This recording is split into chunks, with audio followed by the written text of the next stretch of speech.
Just to put it out there, guys, you gotta really remember that when two people become one, it's really hard. And really, it's the desire of the individual who are together that keep the relationship. Mm-hmm. So just think about any baby toy, the shape baby toys when you're trying to put when the kids are trying to put the square in a square shape, and the circle in a circle shape. Um, think about trying to put a square in a circle. It doesn't work, you know, but you could make it work in a relationship if you mold it, and then you turn it here, you rub it here, you crack it there. It can work, but you guys have to want to do the work, because then you got to remember that you love each other, but you guys have two different experiences, and you probably now you're trying to bring those two experiences together, and it would be simple, like, you know why do you use this milk on your coffee and not that? One thing that I saw that Imani loved, and like, yuck, that is crazy. Milk and tea. I love tea. I love Lipton tea. I love ginger tea. I love like orange flavored tea. But once you start mixing milk and tea, you're okay. And a lot of people say, "Oh, that's fine," but I just, that's not my thing. And that's the least of it, because there's preferences. But I think that's so weird. That's so weird to me. That is so milk and tea. But tea is minuscule compared to when you're talking about like religion, like the deal breakers. Like, how do you manage finances? Religion. How are you going to raise kids? Wow, that's a big one. That's when it starts getting. What's really when the cultural differences really start going from preferences and expectations to real deal breakers. And now, to get back to what Darren said about molding, cracking, twisting here, there, and the other, if you don't have that flexibility and are not able to get on the same page, I feel that's where divorce starts looming. Yeah. Because that's where it starts looming. Because, like, for example, I was very selfish in our relationship. Uh-huh. And I think that, if you're only thinking about self, like, I wanted things my way, it was about just me, just selfish. And when you're in a relationship with an individual, and it doesn't have to be romantic, when you're in a relationship with anyone, that's one thing you can't be selfish. Uh-huh. Because that, people have thoughts. So like, people have their own ideology of certain things, and you might not agree, but because you're my friend, I might not agree, but I respect it. So, and when it get romantic, it's even more crazy, because you're living with this person, and you like political parties, like, that can be a big politics thing. Is a big one. Yeah. Politics is crazy. And I think that what we need to do when people get together, those are a few things that we have to speak to and openly about: finances. Yep. Politics. Yep. Religion. Because the sad thing, you don't want to go 3-5 years down the line and find out you can't stay with this person because the way they handle their finances, or because of finance, or political parties, or whatever it is. Mm-hmm. Like let's get out the honeymoon stages. In time to time, let's talk about the real things. And get into real life. Yeah. Real life. Like, I don't know. I think that I think he was great in accepting me and my culture. I didn't expect that. You think it was great? I mean, I feel like you handle it. Maybe you handle it in front of me better than I thought, but behind my back, you probably did something else. But I felt like in front of me, you handled some like certain things amazing that I was scared that would break up the relationship? I think overall it was great. Yeah. In the sense of, like, I definitely was committed to learning as much as I could about your culture and making you feel as comfortable as possible without losing myself. Okay. Um, But why? Like, why do all that work? well, I was at the point where, so now this gets back to our story. I'm pregnant with our eldest son, DJ. Mhm. We're not married. Yeah. Which is a big no-no in both of our cultures. Yeah. Yeah. In both of our cultures. Yeah, we can drink to that. Right? Yeah. Okay. Despite this current They too wow. much. Yeah. This excited. current epidemic of baby mama culture. Yeah. Traditional Southern Black American families, there is no baby before marriage. Mm-hmm. So a little bit more about like my backstory. All the women in my family are married. All of them. Like all of my aunts, you know, most of my cousins, my mom, obviously, my mom was a virgin when she got married to her first husband. Let's talk about it, right? So that's the standard. And when I got pregnant, I was like, OMG. Like, oh my God. And I was just like, the only next step for me was marriage. And that became a little bit of an issue, a big bit of an issue in our relationship, because that's not something that you were ready for. But let's backtrack. Yeah, we skipped a lot. We skipped a lot. I don't know. It's kind of weird. Like, speaking about our relationship, we're kind of keep it in sequence. Mm-hmm. But it's like different things make us go out of sequence. Like from the Bel Air to hinting to us about DJ. Right. I'm sorry, guys, if we're confusing you or if we're all over the place. But I'm about to bring it home. Please to your question. Yeah. So I was at a point, because there is going to be some gaps here, and there's going to be a lot that we share about how we even ended up married. Because I think marriage was always on our radar, but we definitely did not expect to be married when we were. But for me, it was a complete deal breaker. Like, if I'm going to be pregnant, if I'm going to have a child, I am going to be a wife. Okay. Period. Because of the way that I grew up. And because we eventually did end up married before DJ came, I was at the point where I knew that I wanted to maintain my family by any means necessary. I did not have any idea as to how hard it would get. Okay. I was not prepared for that at all. Shit, yes. A lot of people have no idea. And I was really naive in thinking that because we were so great as boyfriend and girlfriend, that we were going to just phenomenal. That would translate into being good husband and wife. As husband and wife. And we didn't have time as husband and wife. We only had a month as husband and wife before we were now mom and dad. No, because we got married on the 13th of February. And DJ was born March 11th. So what, not 28 not even days? Officially, yeah. So, we hadn't even had time as husband and wife before we were now mom and dad. But I knew that I wanted to maintain the standard. And the standard is, I was not trying to be divorced, because we didn't have that in my family. And I was not trying to be unmarried with a child, because we didn't have that either. That wasn't the standard in which we operated.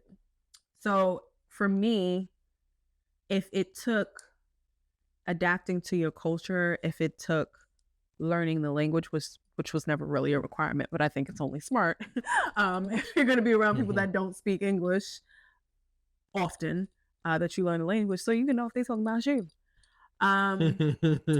That's just, be smart about that. And to make the transition as easy as possible. And not even for your partner, for the family. Yeah, now it's not just me. Yeah. Right? It's not about my comfort. It's not just us. It's not about just you. Yeah. Now we have a child. So it's like, how do we give them what we had growing up?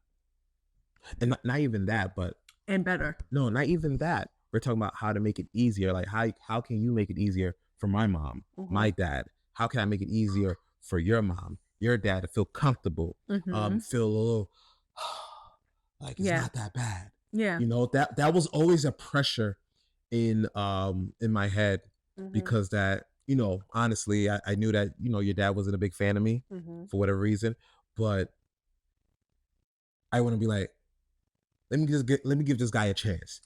Our parents weren't a big fan of each of us for the same reason. We're from a different culture. Yeah. Your mom was more flexible though. She was very, you know, standoffish in the beginning, and not even to me, but behind the scenes. Yeah. But then once she Typical saw Haitian. who I was, Typical Haitian. diplomacy. Yeah. But then once she got to know me and had an idea as to who I was, she was very warm and welcoming. Yeah. My dad was the exact opposite. He was very warm and welcoming, but underneath it, he really didn't care for you. You know what I mean? Yeah. So it was kind of like I felt both sides of the same coin. But also people who's out there that from different culture, but you actually really love each other, you have to fight for your relationship. Yeah. You know, like everybody have an opinion. Yep. You know, even these days, because of social media, anybody with a phone have an opinion. So if you love him or her, you have to be that person to stand up for him or her in front of them and behind them. Yeah. Because if you don't, it's easier to fall into the trap and just give up. Yeah. But honestly, I love you so much. I felt like everything that we experienced together was totally different and genuine, that I said that I couldn't let you go.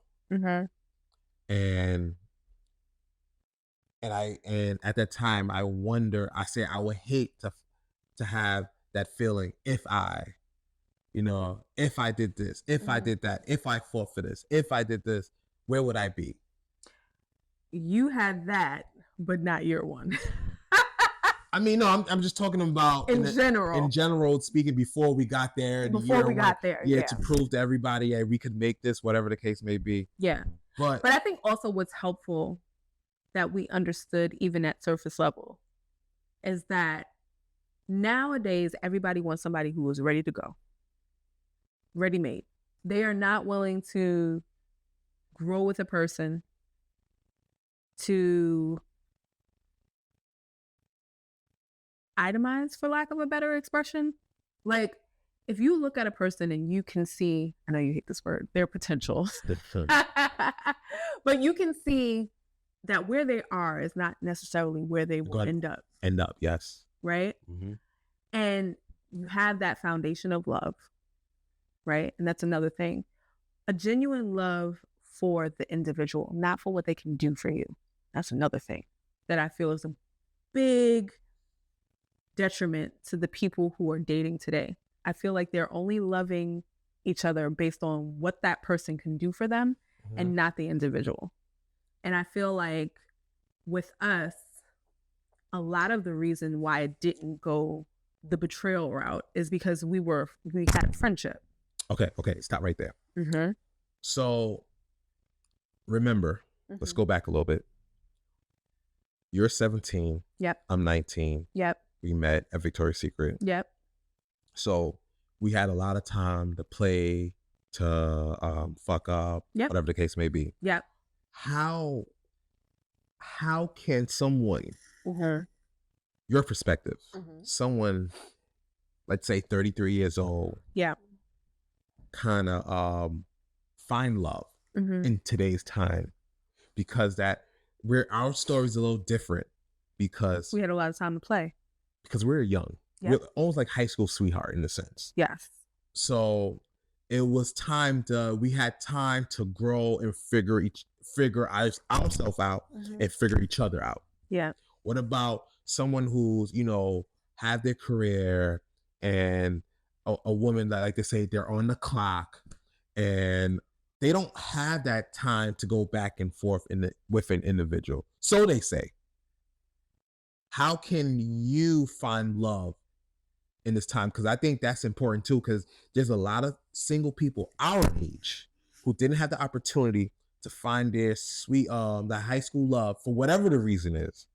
But how, in your perspective, has a grown ass woman who been in a relationship, who have friends, who found what we found, or found something later in life, what advice would you give that woman?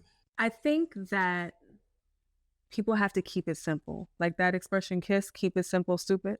Okay. I really feel like that plays a part in relationships. I think that social media has jarred the reality of what a relationship is meant to be Mm-hmm. and what we should be using as qualifying factors. Okay. Now, I think most people, but right now I'm going to speak from a woman's perspective and Okay. things that I've heard. Okay. I feel that women are looking for men to provide experiences and not really focusing on life building qualities. They're only looking at life building as financial provision, but they're not factoring in other factors. Like, does this person have integrity? Is this person family oriented? Is this person connected to God? But that's what's important to Imani. Maybe But I'm not a religious person. I don't care about God. But you don't think that's more I'm going based off of what I hear women say. okay. I hear women say they want one thing, but then they're looking at something else. Or not just attracting something else, they're accepting something else I don't that even they think- say that they want. Like, for example, so my big pet peeve is just in general, not with women, but anything in life. Like, if I say I want a job, right? Mhm. How the hell I'm gonna get a job if every day I'm sleeping in? But that's what I'm saying. I feel like we're saying the same thing. Okay. If you are a woman Mm-hmm. who is looking to get married, Okay. looking to settle down, Okay. why are you looking for the flashiest, quote unquote, high value men? I'm sure that there are some flashy men that are in the clubs throwing up the hundreds every weekend that eventually do want to settle down. But if you are targeting men who can only provide certain level of experience based on how much money they can throw, then it is highly likely that there are certain fundamental things that are going to be different. I'm listening. Do you understand what I'm saying? Yeah. And I feel like men and women are looking for complete packages. They're not considering the fact that maybe you are going to find your husband, and in that moment that you find him, he's going to be broke. And in that moment, you need to be maybe taking a picnic instead of worrying about going to STK. petty. Instead of worrying about going Inside joke. to STK, Yes. right? Yeah. And I see a lot of women complain and say, well, if I'm able to do this for myself, why would I get with a man and settle? And my answer and response would be to that is that if you have created these experiences for yourself, then maybe it's okay to backtrack a little bit so that now you can focus on family life. That's my opinion. That's very powerful to me. Like you said a couple of minutes ago, when you was pregnant with DJ, I didn't want that life. I didn't want being a father, being a husband at the time, because I always said I wanted to get married to you at 35, the time that we're in now. And I evaluated my life, and I said to myself, okay, Imani's pregnant. She about to pop. And why I didn't want to get married. And I'm saying, what is out there for me? And what I want to do is because I was a promoter at the time. Remember, what I wanted to do is kept going to the club every weekend. Spending money on drinks, spending money whatever. Even though I wasn't looking for any females or anything, but I was attracted to that lifestyle, just being outside with my friends and my boys. Kind of living in the sense, even though we was in a relationship, kind of living in my terms, because that we wasn't married. I had a kid on the way, but that's one of the reasons why I didn't want that life. And I sat down one day and thought about it. It was like I did that for so many years, but I would say like I'm 28 at the time, probably did it since I was 21 or 20, whatever the case may be. So I have 7, 8 years doing it. I actually have a woman in my life that I love and care. If you guys didn't know, my biological dad wasn't in my life. My stepdad was. We'll get to that later. R.I.P. Joe. Yeah. That's my poppy. He was a legend. Legend. Legend. Real Haitian dad. Under Haitian dad in the dictionary is a picture of poppy. Yeah. Love that man. Let's not sidetrack. And I said that I didn't want my son to go through certain things that I went through, because that I was embarrassed to have a certain conversation with my biological dad, because that not that he made me feel embarrassed, because I didn't know Joe wasn't my dad until like I was 11, 12. Really? Yeah. I didn't know that. I didn't know, because he treated me so well. Treated me better than he treated my sister, just so I wouldn't have that feeling. His sister is his stepdad's biological daughter. Yeah. So I said to myself, like, hey, like those weird moments, like being like a young man, I didn't go to my dad, ask like, yo, how to put a condom on. Like I remember one of my health teacher, we watch, the typical movie, and there was instruction how to use it on the banana. I did it over. Not the banana. Yeah, I did it. But I'm serious. That was an embarrassing moment for me to ask another man, how do you do this? How you do this? Yeah. That's not my dad. Right. And I did it. I tried it on a banana multiple times, and then I said, hey, what am I doing? Just try it on myself. Like, getting real personal. Yeah. But and I did that 1 or 2 times, and I'm like, okay, I guess I know how to do it. And I wasn't even active at the time. I just wanted to know. I was just curious. And but those, like that was just one example that you didn't want that for your son. Yeah, I didn't want him to feel. I want my son to feel comfortable to have any conversation with me. And you also wanted to be present. Yeah, present. Yeah, I wanted to be there, because I know, like, even though he was a good dad, even though he was good at for me, and he was there, he did something he was a good provider. Yeah, he was a good provider. He was there. He did something that my dad didn't do. Right. He didn't fight for me. He didn't step up for me. He didn't step up for his family. I said I never want that. And I was conscious enough that I didn't want that vicious cycle to continue in a Black family. Because I know that, like, I'm built strong, or whatever the case may be. I was, hopefully, my boys, built strong and stay strong. But that was me. I lucked out. That I didn't fall into the I didn't fall into that trap of stepfather or single mom, whatever you want to call it, household. I was able to make it out, but I didn't want to take that risk with my seed. So that was another thing that, made me step up to the plate.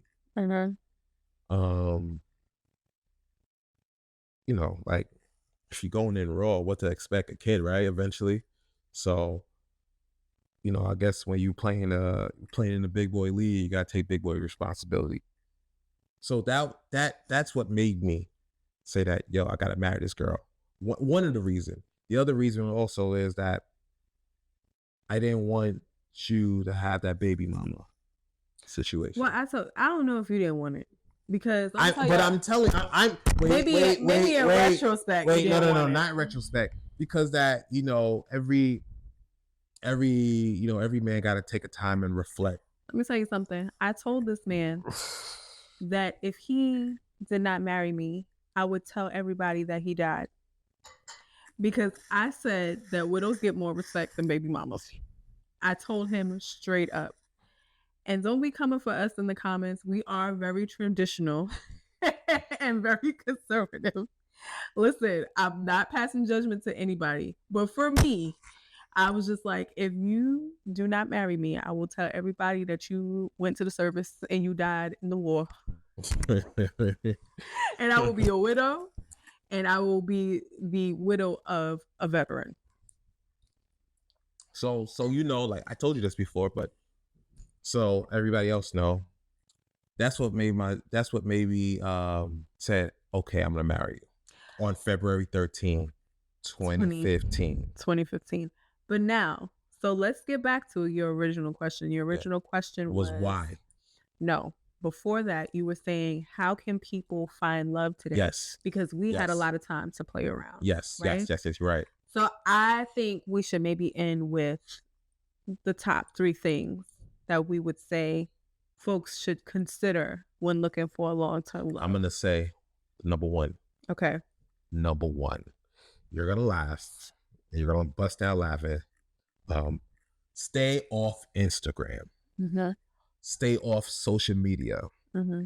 Social media is fake. It's the most fakest Gucci bag you ever seen. Not fake as Gucci bag. Yeah, it's fake. Mm-hmm. Because you got to remember, people show you what they want you to see. Mm-hmm. They're not gonna show you the pain and struggle. Yeah. They just want. It's not pretty. It's not pretty. Only time you see pain and struggle is when someone have a business story, say that they started with this and they made $1 million here. That's the only time you see the pain and struggle.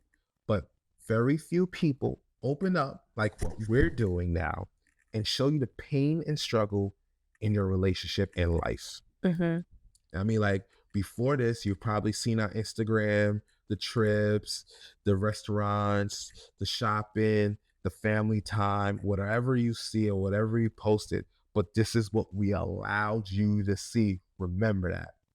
Like, all right, take a second. Think about your friends that post up on Instagram. You like just posted they went to the club and, let's for example, bought 3 bottles.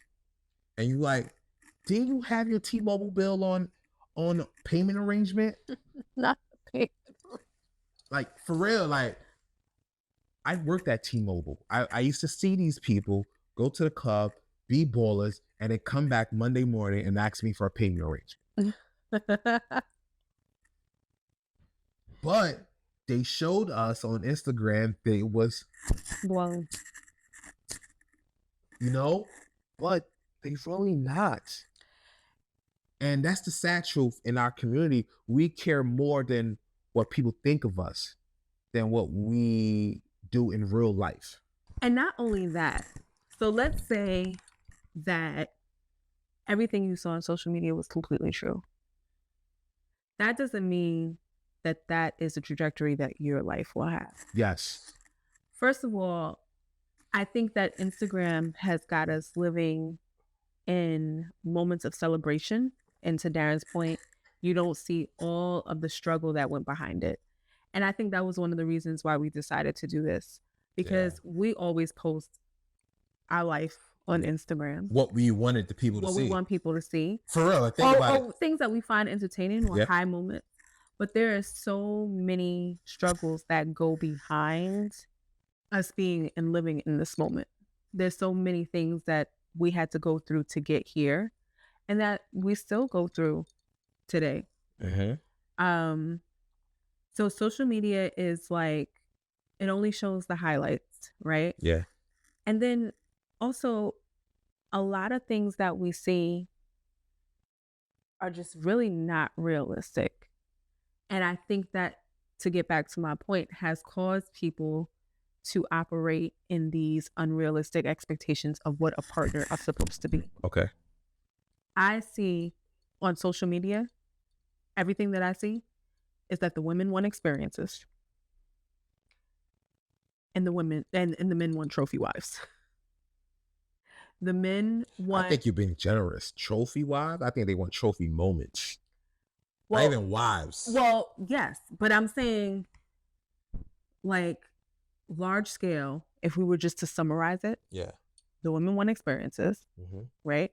They want men that come with money, experiences, shopping sprees, and to be kept. And men want women that look like models and are built like Nicki Minaj. That's it. Nobody, I think, is really checking for the things that have longevity. Because I think we're confused as a whole. Yeah. I think we're confused because that And Instagram is causing us to lose our 'Cause we- substance. because that we spend so many hours scrolling, Yep. and Doom scrolling. that's what they call it. Mm-hmm. Doom scrolling. Doom scrolling. Shouts to Dr. Vora. She calls it what's it? Dr. Vora? Yes. Dr. Vora says doom scrolling. So what? Explain that to me. What is doom scrolling? Because educate me, because I don't know what that is. Essentially, you're just scrolling to your demise, and it's playing negatively to your mental health, right? So let's take a look at the last post that I posted, the 2024 recap, in that I highlighted everything that we did in 2024. Bought a house, got a raise. You had your best-selling year. Our kids did really well in school. We welcomed our goddaughter into the world. All the things that I posted, someone out there is watching that and like, damn, I don't know where my next month's rent is coming from. And she's living her best life. And she's living her best life. And we're the same age. And we're both Black women. And yada, yada, yada. Right? And they're using my life as some type of pedestal, bar or pedestal. Some standard for them to achieve these things. You know, I professionally, I do that. But what they don't see is the flip side of how long it took us to get here. What we sacrifice to get here. So and like for us, it's like, for the most part, we use social media for business and as a source of entertainment. We don't take it, we take it with a grain of salt. But for other people, they really do look to this as like, damn, I'm 36 and I haven't even done half of that. But everybody has a different story. Everybody have a different story, journey, right? Time, whatever you want to call it. You know, you just got to keep your head down. Got to keep your head down. And you also have to, see now, right? Spiritual, religious people, you also have to trust in God's divine time. And you have to, and then another thing that I used to hear a lot and didn't make sense to me, for you to be lucky, you have to be prepared for the opportunity. Yep. Like whoever,